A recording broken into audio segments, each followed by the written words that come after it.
Saudara-saudariku yang terkasih dalam Kristus, selamat bertemu kembali dalam kutipan Injil dan renungan harian pada hari ini. Salam sejahtera buat saudara-saudari semua dimanapun Anda berada.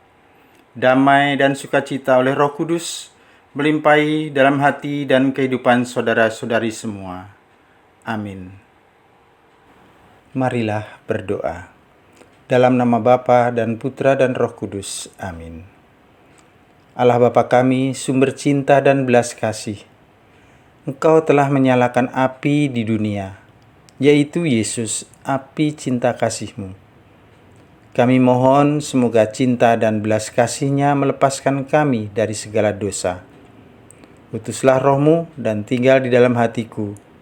Dengan demikian, aku dapat menempuh hidup ini dalam bimbingan dan penyertaan Roh Kudus, dan olehnya dibawa kepada kekudusan dalam Yesus Kristus Putra-Mu, Tuhan dan Juru Selamatku, kini dan sepanjang masa. Amin. Bacaan pertama dikutip dari Kitab Keluaran, bab 22 ayat 21 sampai ayat 27. Beginilah firman Tuhan. Janganlah orang asing kau tindas atau kau tekan, sebab kamu pun pernah menjadi orang asing di tanah Mesir.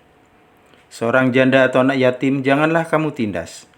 Jika engkau sampai menindas mereka, pasti aku akan mendengarkan seruan mereka. Jika mereka berseru-seru kepadaku dengan nyaring, maka murkaku akan bangkit, dan aku akan membunuh kamu dengan pedang, sehingga istrimu menjadi janda dan anak-anakmu menjadi yatim. Jika engkau meminjamkan uang kepada salah seorang dari umatku, yakni orang yang miskin di antaramu, janganlah engkau berlaku sebagai seorang penagih hutang terhadap dia, dan janganlah kamu bebankan bunga utang kepadanya. Jika engkau sampai mengambil jubah temanmu sebagai gadai, maka haruslah engkau mengembalikannya sebelum matahari terbenam, sebab hanya itu saja penutup tubuhnya, hanya itulah pembalut kulitnya. Jika tidak, pakai apakah ia pergi tidur? Maka apabila ia berseru-seru kepadaku, aku akan mendengarkannya, sebab aku ini pengasih. Demikianlah sabda Tuhan. Syukur kepada Allah. Aku mengasihi Engkau, ya Allah kekuatanku.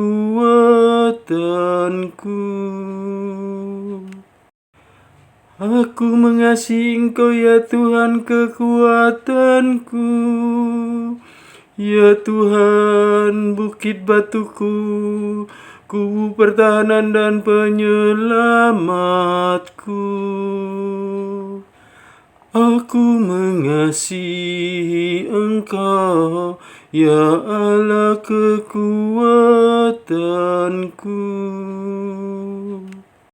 Allahku, gunung batuku, tempat aku berlindung, perisaiku, tanduk keselamatanku, kota bentengku. Terpujilah Tuhan, seruku, maka aku pun selamat dari para musuhku. Aku mengasihi Engkau, ya Allah kekuatanku.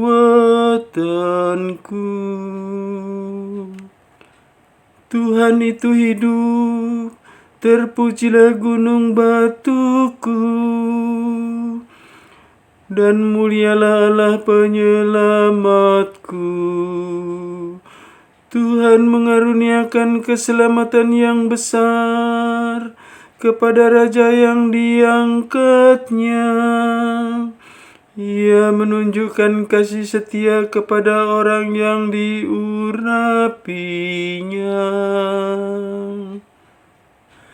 Aku mengasihi Engkau, ya Allah kekuatanku. Bacaan kedua dikutip dari surat pertama Rasul Paulus kepada jemaat di Tesalonika, bab 1 ayat 5c sampai ayat 10. Saudara-saudara, kamu tahu bagaimana kami bekerja di antara kamu demi kepentinganmu, dan kamu telah menjadi penurut kami dan penurut Tuhan. Dalam penindasan yang berat, kamu telah menerima firman Tuhan dengan sukacita yang dikerjakan oleh Roh Kudus, sehingga kamu telah menjadi teladan untuk semua orang yang percaya di wilayah Makedonia dan Akaya. Karena dari antara kamu, firman Tuhan bergema bukan hanya di Makedonia dan Akaya, di mana-mana telah tersiar kabar tentang imanmu kepada Allah, sehingga kami tidak usah berbicara lagi tentang hal itu. Sebab mereka sendiri bercerita tentang kami, bagaimana kamu sambut dan bagaimana kamu berbalik dari berhala-berhala kepada Allah untuk mengabdi kepada Allah yang hidup dan benar, serta untuk menantikan kedatangan anaknya dari surga yang telah dibangkitkannya dari antara orang mati, yaitu Yesus yang menyelamatkan kita dari murka yang akan datang. Demikianlah sabda Tuhan. Syukur kepada Allah. Haleluya, haleluya, haleluya, haleluya, haleluya, haleluya. Jika seorang mengasihi aku, ia akan menuruti firman-Ku. Bapa-Ku akan mengasihi dia. Kami akan datang kepadanya dan diam bersama dengan dia. Haleluya, haleluya, haleluya.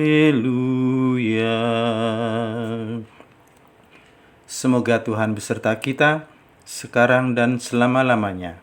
Inilah Injil Suci menurut Matius bab 22 ayat 34 sampai ayat 40. Dimuliakanlah Tuhan. Ketika orang-orang Farisi mendengar bahwa Yesus telah membungkam orang-orang Saduki, berkumpullah mereka. Seorang dari antara mereka, seorang ahli Taurat, bertanya untuk mencobai dia. "Guru, perintah manakah yang terutama dalam hukum Taurat?" Jawab Yesus kepadanya, "Kasihilah Tuhan Allahmu dengan segenap hatimu, dengan segenap jiwamu, dan dengan segenap akal budimu. Itulah perintah yang terutama dan yang pertama. Perintah yang kedua yang sama dengan itu ialah, kasihilah sesamamu manusia seperti dirimu sendiri. Pada kedua perintah inilah tergantung seluruh hukum Taurat dan kitab para nabi." Demikianlah sabda Tuhan. Terpujilah Kristus. Saudara-saudara yang terkasih, Injil pada hari ini diawali dengan komentar yang merujuk pada pengajaran Yesus sebelumnya yang membuat orang Saduki bungkam. Ketika orang-orang Farisi mendengar bahwa Yesus telah membuat orang-orang Saduki itu bungkam, berkumpullah mereka di hadapan orang-orang Saduki yang berpendapat bahwa tidak ada kebangkitan. Yesus justru menegaskan hal yang sebaliknya. Penjelasan Yesus membuat orang Saduki tidak bisa mengatakan apa-apa. Mereka bungkam di tengah situasi ini. Rupanya kelompok ahli Taurat berkumpul dan ingin memanfaatkan keadaan. Seandainya Yesus yang berhasil membuat orang Saduki itu diam, tidak bisa memberikan jawaban orang-orang Farisi, maka para ahli Taurat akan membuat Yesus malu. Konsekuensinya, ia tidak layak disebut rabi yang bisa diandalkan.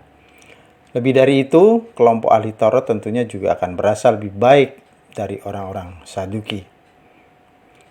Lalu si ahli Taurat datang kepada Yesus dan bertanya untuk mencobai dia. Seorang dari mereka bertanya untuk mencobai dia. "Guru, hukum manakah yang terutama dalam hukum Taurat?" Dengan menyebut Yesus sebagai guru, si ahli Taurat menyatakan niat jahatnya untuk menantang kehormatan Yesus.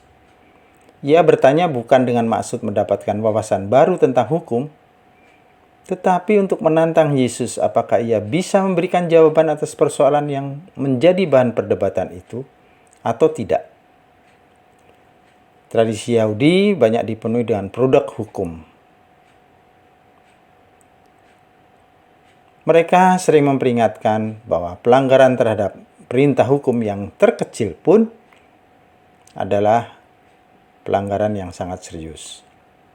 Ada ungkapan, melanggar perintah yang ringan sekalipun adalah hasil dari kesombongan. Karena itu, si ahli Taurat berpendapat bahwa perintah manapun yang dipilih Yesus akan dapat mereka permasalahkan. Saudara-saudari yang terkasih, Yesus memberikan jawaban kepada mereka. Kasihilah Tuhan Allahmu dengan segenap hatimu, dan dengan segenap jiwamu, dan dengan segenap akal budimu.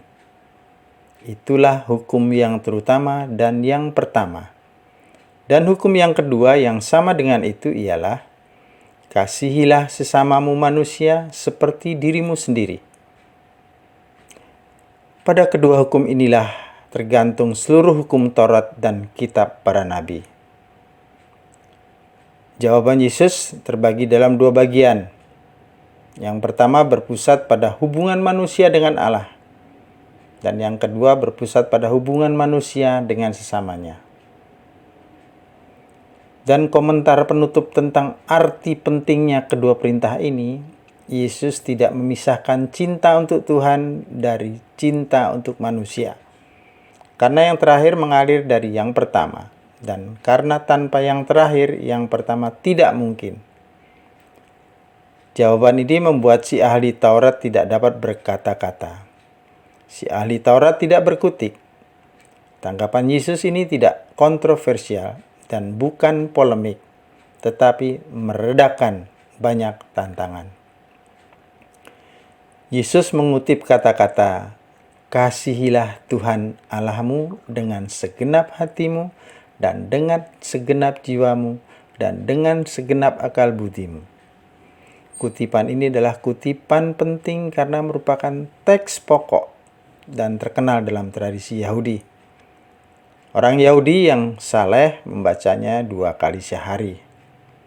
Bangsa Israel harus hafal kata-kata ini, mengajar anak-anak mereka, dan mengenakan jumbal khusus untuk mengingatkan diri mereka akan kata-kata itu. Itulah sebabnya ia menambahkan, itulah hukum yang terutama dan yang pertama. Dengan menyatakan pentingnya perintah ini, Yesus menegaskan bahwa ia dengan teguh berdiri dalam tradisi ini, dan dengan demikian harapan kelompok ahli Taurat untuk mempermalukan Yesus tidak terwujud.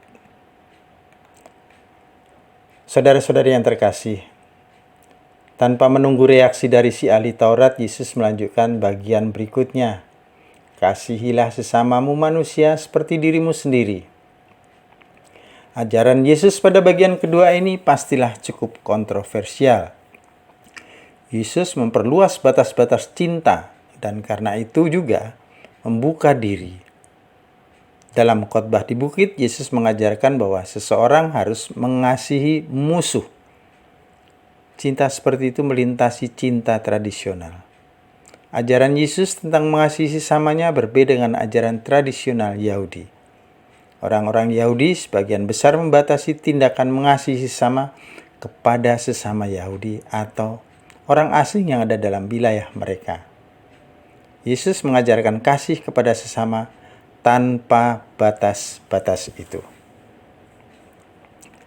Dalam kedua hukum itu, Yesus menegaskan bahwa ia menegakkan hukum dan para nabi, dan bahwa ia memastikan pemenuhannya. Yesus tidak berniat menghapuskan hukum. Pada kedua hukum itulah tergantung seluruh hukum Taurat dan kitab para nabi. Mereka tidak mampu bersuara karena Yesus hadir sebagai guru yang menegakkan hukum mereka. Tetap semangat, selamat berkarya, sehat dan bahagia selalu, berkah dalam, Tuhan memberkati. Amin. Kemuliaan kepada Bapa dan Putra dan Roh Kudus, seperti pada permulaan, sekarang, selalu, dan sepanjang segala abad. Amin.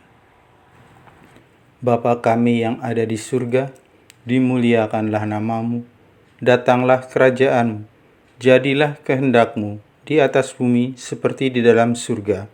Berilah kami rejeki pada hari ini, dan ampunilah kesalahan kami, seperti kami pun mengampuni yang bersalah kepada kami. Dan janganlah masukkan kami ke dalam percobaan, tetapi bebaskanlah kami dari yang jahat. Amin.